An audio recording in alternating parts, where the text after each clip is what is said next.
Welcome to the Consulting Leaders Podcast, where we talk about the business of consulting. Whether you're looking to grow your practice or learn from the stories of leaders in consulting, you're in the right place. I'm your host, Guillaume Jouvencel, ex-PwC and co-founder of GHA Marketing. Join me as I interview the best consultants in their niche. Let's get on with the show.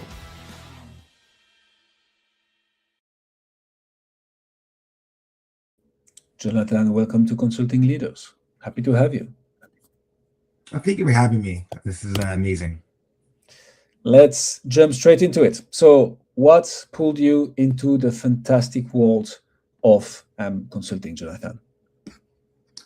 Oh man, this goes all the way back to college. I ended up, I was a chemical engineering major. I had an internship with the company here in Los Angeles, and I cried. And I realized that I did not want to do chemical engineering for the rest of my life. And so I ended up at a career fair, and I walked by a booth that said Accenture. Actually, at the time, it said Anderson Consulting. And they gave me an internship after a pretty competitive process. Got the internship, ended up having a great time, and ended up starting full-time the following year. And it was great. So I've, done it ever since. And I can give you a little more if you want. No, that's fine. It's so funny. I'm just out of an interview with a mechanical engineer. My co-founder is a mechanical engineer as well. It's funny how, it's twofold, I guess, how many engineers end up in a field that has nothing to do with engineering. At the same time, it's comfortable hiring an engineer because we know that they have background studies, thinking process that usually comes with a lot of the aspects required in consulting. Yeah, we understand process, right? We understand what process looks like. I think even strategy for me wasn't too hard to pick up and think about. But yeah, that was the sense. And by the way, so I worked for Accenture, ended up strategy for Bank of America, Deloitte Consulting, and Grant Thornton prior to starting my own practice about 8 years ago. Nice. So what's the problem that you're solving now? What is it that you help companies achieve? I love that. I'm focused right now on mergers and acquisitions on both sell side and buy side. So that is founders that want to exit or want a second bite of the apple but want some funding to do it. Or it's going to be something along the lines of companies that are looking to buy other companies. And then the other last question is just companies that may need additional funding. So we work with CEOs typically that are of companies that are under $50 million. Typically over 5 million, but sometimes under 5 million too. Okay, I like that. That's a very narrow. In terms of company size, that's very precise, which I like. I talk about niching down and targeting a lot on this spot. Do you have a specific industry that you typically look at? Like our transactions happening specific niche? Yeah, we do. We have a couple of things, right? So we do say that we're agnostic as a whole, but where we double click is going to be technology companies, manufacturing. We do some professional services companies, and then also we love innovation. So companies that have some weird niche that they play in, we will work with those companies too. So who's the? I'm going to have a few follow-up questions on this, but who's the decision maker that hires you guys? Like, who do you need to get into a room with to be like, we're going to help you with funding rounds, buying, purchasing, selling? Who is it that you need to get into a room with? It's always the CEO. Forward. I would say with the caveat, if we do work with companies that are looking for a company under $50 million, that might be a little bit higher in revenue, then it could be a combination of the CFO. If there's a chief development officer, then it might be some of them as well. That does make sense. Yeah. How do you market, Jonathan? What has worked for you to get into the room together with the CEOs of $5 million plus companies, knowing that at the end of the day, I understand that there is technology, there is also innovation, there is manufacturing, which are radically different industries, right? So how do you market? How do you brand? How do you get the attention of the CEOs who want to sell, buy, get through a round of funding? Yeah, we do a combination of things. We're kind of exploring paid ads, but one of the big things that's always been a tried and true method for us is word of mouth and referrals, right? So that's the majority of where we get our leads from. Beyond that, we do quite a bit of networking, and that kind of feeds into the word of mouth and referral process. We also focus on working with companies that we may get through cold outreach. And then I don't know if you really actually secure someone through social media, but we think that adds a little flavor. So we do promote ourselves LinkedIn quite a bit. Okay, that's awesome. I have Yeah. so many questions. So let's start with the first one. What motivated you guys to explore paid ads? Like, what do you see as in potential there to help you guys acquire customers? There's something that we want that's a little bit more than what we're getting, right? So while we're able to play with the marketing tools that we have now and the sales tools we have now, it's always good to know, you know, what other opportunities are out there. And that's just something that we're thinking about. So, and we started already doing. So how do you make it? The reason I'm asking this is we don't get the Mhm. opportunity to talk a lot about paid ads for consulting on this Mhm. podcast because not many people explore it or make it work. Mhm. But it's a fantastic tool to acquire customers. I mean, that's our belief. So how do you think about it? Like, is it as a brand awareness tool? Is it to get people to book a call directly? Is it to add to the mix of word of mouth, referrals, networking, cold outreach, social media? How do you think about implementing on paid ads? Do you mean Google or social media ads, by the way? This would be a social media ad. Okay, But right cool. now we actually have our name on a bus bench as well. So Okay. never thought I'd be the bus bench guy, but yeah. How is If that you're in LA and going? you're driving by Crescent Heights and Melrose, you'll see my face.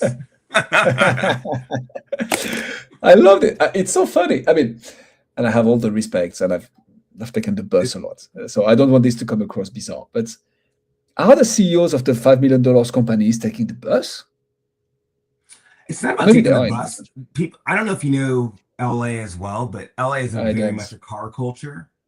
Okay. So because it's such a car culture, people are sometimes stuck in traffic and they have nothing better to do but look on their right side. And they're like, oh, okay. In fact, I had a friend of mine call me and That's say, smart. hey, I just saw your name on on a bench and I thought I'd say hi. And I was like, okay, great.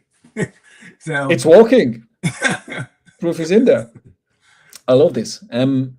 Okay, so that's how you're thinking about paid ads, word of mouth, referral, networking. I think that's consulting is a networking business, a relationship business, exactly. anyways. So it's gonna be who you know and who do you trust, introducing you to the right people. You mentioned cold outreach, so that's another Mhm. thing that I think there is a lot of money in for consultants, but that they are not necessarily leveraging it. Are you exploring it at the same way you're exploring paid ads, or is that something that you've made work for you guys? I have to tell you, it's interesting because we've had a few cold outreach items really come through, but it's Okay. been far and few between. So I Okay. believe that cold outreach is just a mechanism really to get your name continually out there. Hmm. So the pull through is definitely not as strong. Mm. But and there's a lot of people out there that claim to be able to do it, and I mean, I'll say they somewhat fail, right? Maybe if you're a marketing company, Mhm. like a HubSpot, company, something that's, I don't want to say a commodity, but something that's really a little less niche than mergers and acquisitions and a little Mhm. less personal, you're more likely going to get people through cold outreach. Mm. Interesting. This is my opinion and what I've found and the people that I've talked to. That's interesting. I'm gonna push back a bit on this one, Okay. if you don't mind, Jonathan. Bring it. And I'm gonna, to caveat this, I'm gonna say I do genuinely believe that anything can work. Anything. Speaking at conferences can work. SEO can work. Paid ads can work. Dancing on TikTok can work. I'm sure some people are making it work. Cold outreach can work. Podcast can work. YouTube can work. It's just a matter of understanding all the layers of the funnel and learning, iterating, testing, fixing the first step, and then the second one and the third one. So we did cold outreach in the past for ourselves successfully. I've seen a lot of clients getting burned by cold outreach specialists. The thing is that when you think about a funnel, right, and you need to have brand awareness, problem awareness, solution awareness, authority, trust, pain, and then people decide to book a call, make a change. What cold outreach will fix for you is that it will get you most of the time directly into the conversation. But it's in the conversation with someone who hasn't gone through problem awareness, proper solution awareness, authority, trust. So if you don't build the whole ecosystem around cold outreach, you may get some answers, even to people to book calls. Doesn't necessarily mean that they will show up, but at least you get calls booked. But you still miss all the different aspects of the funnel that make cold outreach work. And I think that's where some marketing agencies fall short. It's like they're going to get you the calls, but there is also all the other things that need to be true in order for cold outreach to get actual business. Right. That's just my 2 cents. Yeah, obviously, depends on the experience and industries. But so you're doing a lot marketing-wise. I like that, including ads on bus stops, which is the first one I'm hearing that on the podcast. So you're the first one, Jonathan. I will say the cold outreach. I will caveat.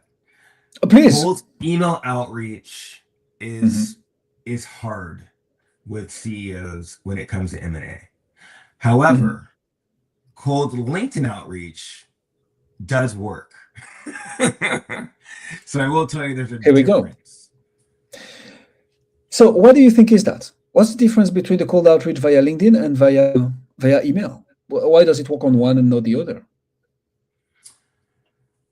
I think naturally, and I don't know how many other industries do that, but naturally you're trying to keep up with your clients and you're on LinkedIn a little bit more, and you really genuinely create that relationship with your clients. So you're like, oh, I want to see how they're doing, and they come in your feed, and so you're like, oh, I get to like their stuff and say hi, and it gives a good opportunity to really get yourself out there. And at the same time, then you might get a ping, in your inbox, and it may not be that frequent, but there's something there. Also, you can check to see what your mutual connections are with somebody.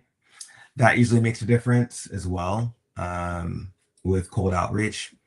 And then you can also learn a little bit more around what they've had. And people who are experienced have pretty robust profiles, typically, within the consulting space, I want to say. So, or have had a really good background will have a pretty good profile, right? So anybody who's looking at them can tell, okay, this is someone who's been doing this for a while. I love this. I think that proves the whole point.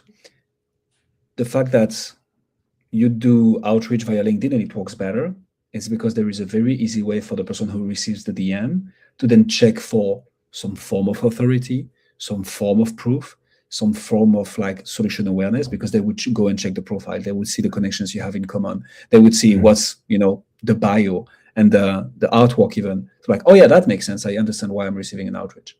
It is, in my experience, 100% possible to do that via email. But then you need to frame it properly, make sure that the domain sends back to a page that actually provides all this.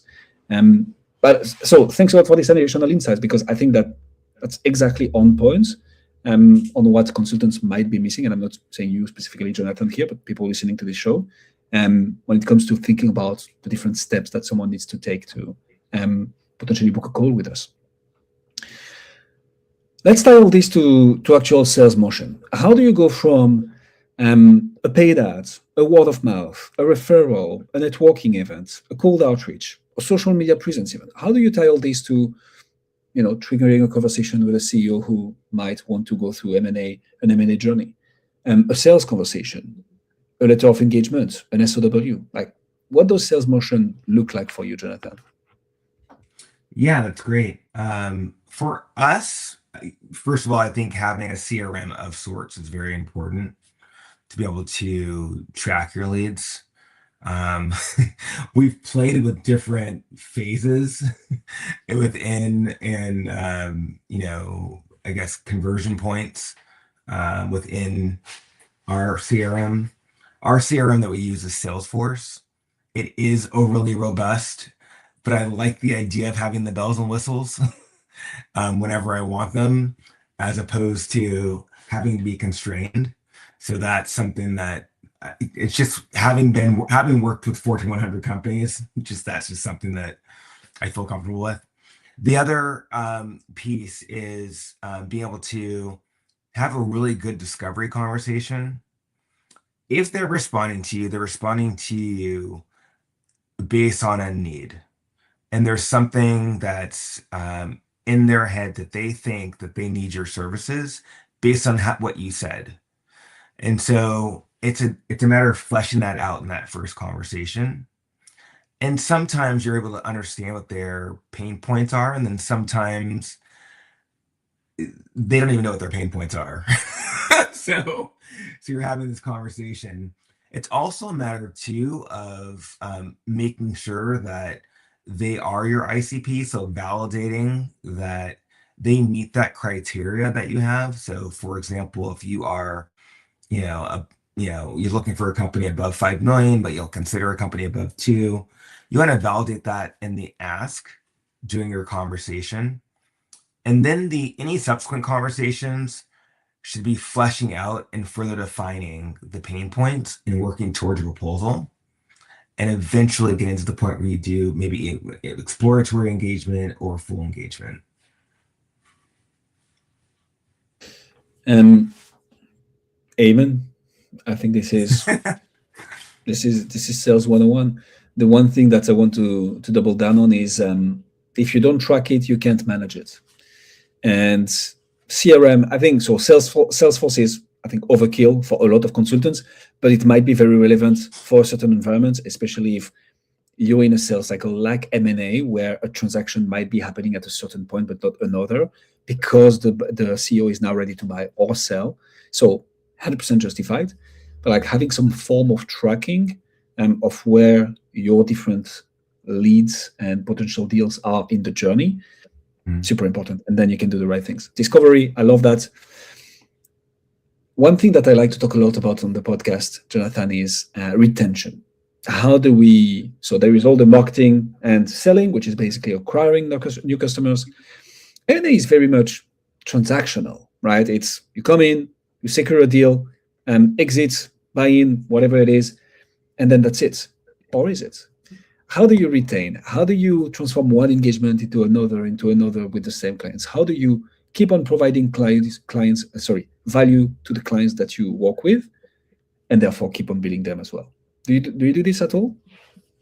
Well, it's funny because retention is a very interesting concept when it comes to mergers and acquisitions, right? Because on the sell side, once someone exits, the relationship's somewhat over, but it's, there's nurturing, I guess you could say, that maybe leads to another engagement with somebody else that they know. So also depends too if you start off with a strategy engagement, which is a gateway to the exit. So that might be an opportunity where you have to think about retention, but there's not really a lot of long-term relationships when it comes to the sell side. However, if someone is being bought by a strategic or a PE firm, they want to stay with that firm, there might be an opportunity down the line, maybe 5-7 years down the line, where they might want to come back and hire you. The other side too is sometimes people do leave and they start something else, right? They might have been tired of that company, but they have the entrepreneur bug and they go and start another company I do talk to some exited founders that just love the idea of owning a company and entrepreneuring, if you will. I made that a made that a verb. Um, but they love that. And Fine by so, me. you'll find there that they have a company, but they're not planning on ever really exiting it. So it's kind of it's an interesting conversation to have with them about, hey, if you ever Mhm. do think about exiting. But yeah, that's the sales side on of M&A. But on the buy side, there is an opportunity for continual um, um, True, true. um, opportunities there. So Oh, I love this. So I was gonna say, yeah, you're not in the recurring business game, you're in the reoccurring business game, which is you sell a mhm. company and then 8 years later you sell another one and so on and so forth. But on the buying side, you might be in a buying spree and then it's just about, okay, we secured this transaction, it went smooth. You guys did an amazing job. Let's just do another one because we have this one in the pipeline. All right. That does make a lot of sense. Yeah. Um, And I have to say too is that you know, we can get repeat business, but we won't get recurring business, yeah, right? yeah, yeah. Yeah, I love this. This is the reoccurring versus recurring. Like recurring is just Mhm. like clockwork comes back every Mhm. month. Reoccurring is Yep. like it's not going to be at a precise time. I mean, as you say, repeating. I like actually I like the term a bit better. I might use this one, Jonathan. Thanks. Let me throw a little bit of a curveball at you. What's the what's your number one challenge that you guys face? You know, that one nut that you're trying to crack, that once you crack, you're going to take the whole thing to the next level. Obviously, you're good at what you do. You guys have been doing this for many, many years. Marketing wise is like nailed down, and you're testing some stuff. Same thing for sale, recurring, repeating business makes sense. What's the number one challenge? What is it that you're trying to fix? You know what's interesting? When I started this company, I really thought my biggest challenge would be clients. My biggest challenge is really hiring people and finding the right people and those that don't want to move around a lot. I have to say there's something to be said about, someone who's very skilled, sometimes they don't want to stay put, even as much as you want to throw things at them or help them grow. That just may not be something that they want, right? And I can absolutely say that my mind wandered a bit, but I also am of a different generation too, um, where we were loyal for quite a while, right? So, I stayed with companies, 5, 7 years for the most part. Um, each of the companies that I was with. So um, it's just it's a different game nowadays, and you have to be ready for um, constantly replacing people. Owning and running a growing service business, I can very much relate to what you say, Jonathan. It's always, I think that's I mean, I'm just going to define business here, but once you fix acquisition as a consultant, it becomes how do you fix supply? How do you get, people to do an excellent work so that you don't dilute your company, but at the same time, you can remove yourself from the business. That's why Correct. Big Four, McKinsey, like the big firms, are so hardcore on talent acquisition, hiring, training, and Right. retention with that pyramidal model Understood. because they understand this is the name of the game.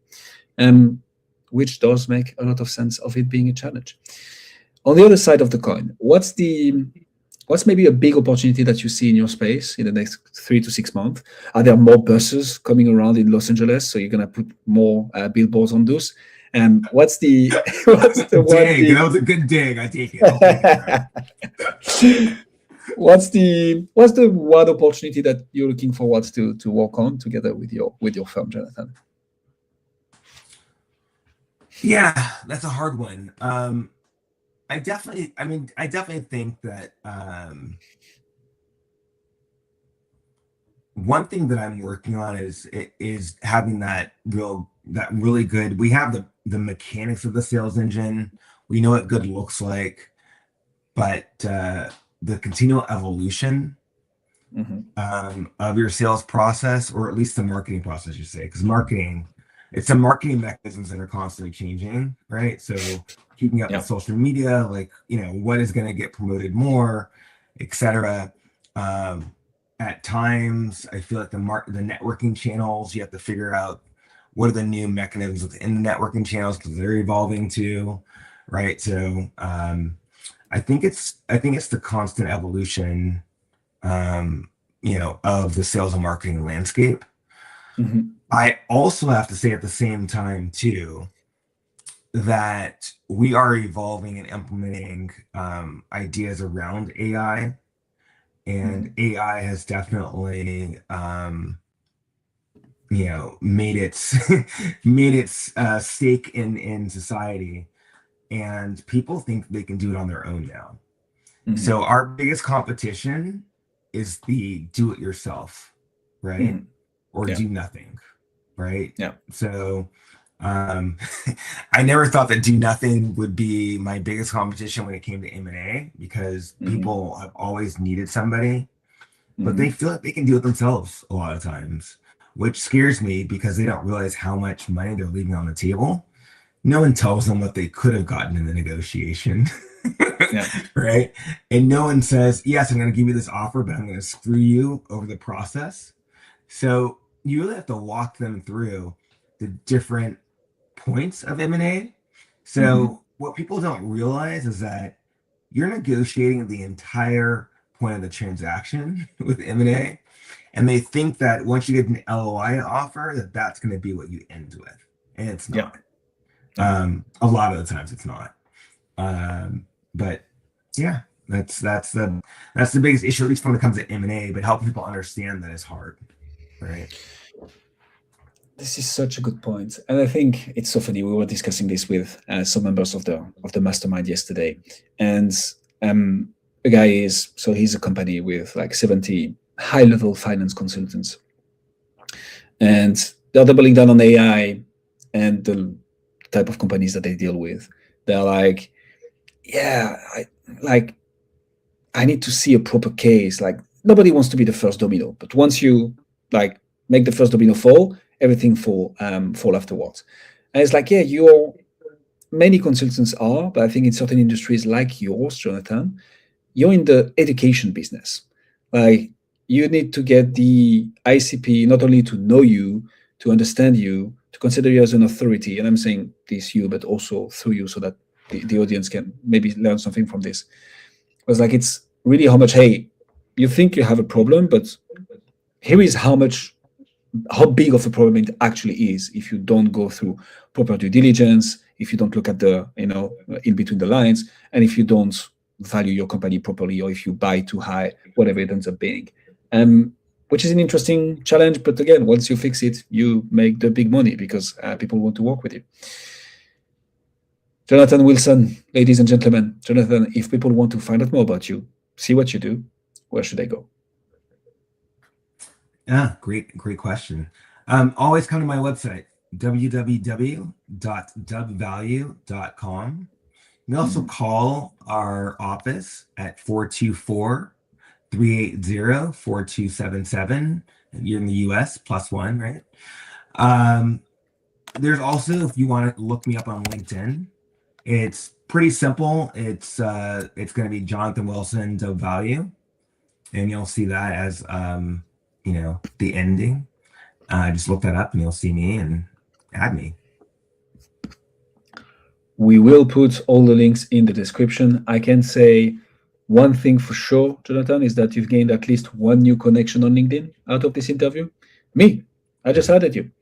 Jonathan, I love it. Already winning. Here we go. I'm already winning. I really got sold by the billboard on the bus stop. Like, just to be clear, that's why I'm adding you. Jonathan, thank you so much for coming on Consulting Leaders. I appreciate you. Thank you. Thanks for joining us on this episode of the Consulting Leaders Podcast. We hope you learned valuable lessons on how to grow your practice and take your business to the next level. Make sure to subscribe and leave us a review wherever you're listening to this show so you never miss an episode. To apply and be a guest on the show, click the link in the description. See you next time.